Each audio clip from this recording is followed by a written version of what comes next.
You will have to forgive me, ladies and gentlemen, I am extremely nervous. So far, my track record with public speaking has involved sweating profusely and then tremulous silence. A new friend suggested to me that I make myself more personable to you in an attempt to win your vote through affection or pity, if not the compelling arguments I was going to make. He also said that a story is much more compelling than a list of reasons. So, go with me to a notary, seal me there your single bond, and, in a merry sport, if you not repay me on such a day, in such a place, such sum or sums as are expressed in the condition, let the forfeit be nominated for an equal pound of your fair flesh, to be cut off and taken in what part of your body pleaseth me. This pound of flesh which I demand from him is dearly bought, it is mine, and I will have it. If you deny me, fie upon your law. There is no force in the decrees of Venice. If you don't know what I'm talking about, and I kind of don't myself, that was an amalgamation of several speeches made by Shylock in The Merchant of Venice.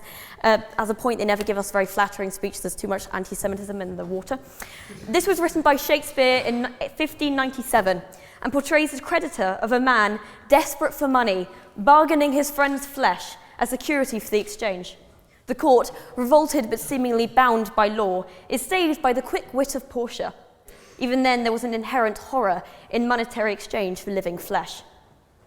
Years later, we find still the same echoes of an age-old exchange. Here is the story of Kala, a young woman in the Chennai slums of India.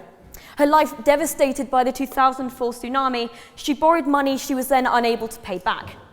Desperate, poor, and with small children to feed, she agreed to sell her kidney. She says, "Because I was in a bad situation, we did not even have enough food to eat."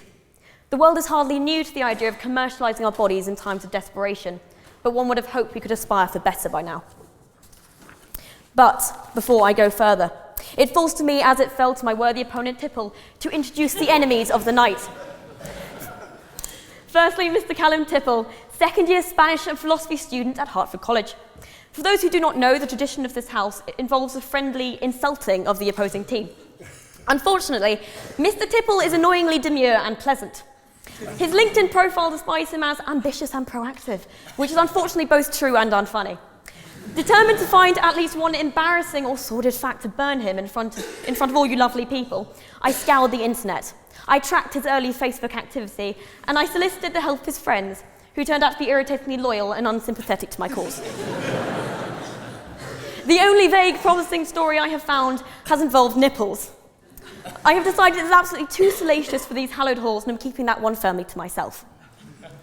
Next, we host Professor Radcliffe Richards, a professor of practical philosophy at Oxford,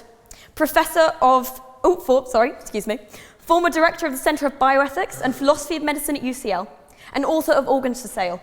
Targeted by the infamous anti-feminist blog A Voice for Reason in 2014, she's already firmly on my list of inspiring women and shall be joked at by no one. Finally, Professor John Harris, Professor of Bioethics at Manchester University, former Editor-in-Chief of the Journal of Medical Ethics, and author of An Ethical Market in Human Organs.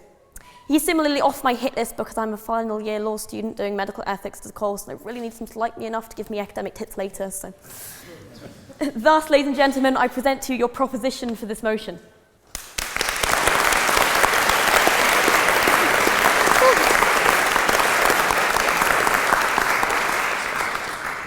As far as the proposition would say, the argument goes that we are being paternalistic or squeamish. We do not value the autonomy of the individual, and we are depriving those in poverty of the chance to make an easy buck in a free market. As Miss Radcliffe Richards herself has said, the vendors are themselves anxious to sell and see this practice as the best option open to them. On the basis of these arguments, it would seem that Shylock is in business. But giving people in desperate poverty the option to sell their own organs would harm them beyond any value of autonomous choice or monetary benefit. How often do we hear the sentiment that someone on benefits does not deserve the help because they have managed to afford a TV or a fridge or a phone? I would point out here the obvious point that a measure of disposable income does not a fortune make. If you give to those in poverty the option to sell their organs for money, you will invariably prompt these same people to ask why exactly people in poverty feel they are allowed to ask for our help or our sympathy if they choose not to take the option of first butchering themselves to feed their families or send their children to university. What do you mean you can't pay the rent? You have 2 kidneys, don't you? Selling your organs becomes less of an option and more of a financial or even legal demand. Gerald Dworkin, who had spoken in proposition of this motion, actually supports me in this one. Once I'm aware I have a choice, my failure to choose that now counts against me. I can now be held responsible for events that, prior to the possibility of my choosing, were not attributable to me. I would point out also the uncomfortable ease by which those in comfortable means can idealise the great autonomy of entirely free choice, while fairly certain that they themselves will never experience that great liberated feeling of choosing surgery over keeping your family home. The value of autonomy must express more than simple self-determination. It requires freedom from external control or influence, an independence of choice that determines the value of the very act of self-determination. The autonomy of those who undergo nephrectomy, which is the surgical removal of kidneys, is mostly found between a rock and a hard place. In an article entitled "Economic and Health Consequences of Selling a Kidney in India," academics conducted a survey in 2001 of 305 individuals who had sold a kidney in India. This was 6 years after they'd sold the organ. If I may, I will now read out the summary of these findings. 96% of participants sold their kidneys to pay off debt. The average amount they received was $1,070. Most of the money received was spent on debt, food, or clothing. Average family income declined by 1/3 afterwards, and the number of participants living below the poverty line increased. 3/4 of participants were still in debt at the time of the survey. 86 reported deterioration in their health, what a shocker. And 79% would not recommend that others sell their kidney. Their conclusion: among paid donors in India, selling a kidney does not lead to a long-term economic benefit and may be associated with a decline in health. Physicians and policymakers should re-examine the value of using financial incentives to increase the supply of organs for transplantation. But this is India. The UK could be different, so let's be UK specific, shall we?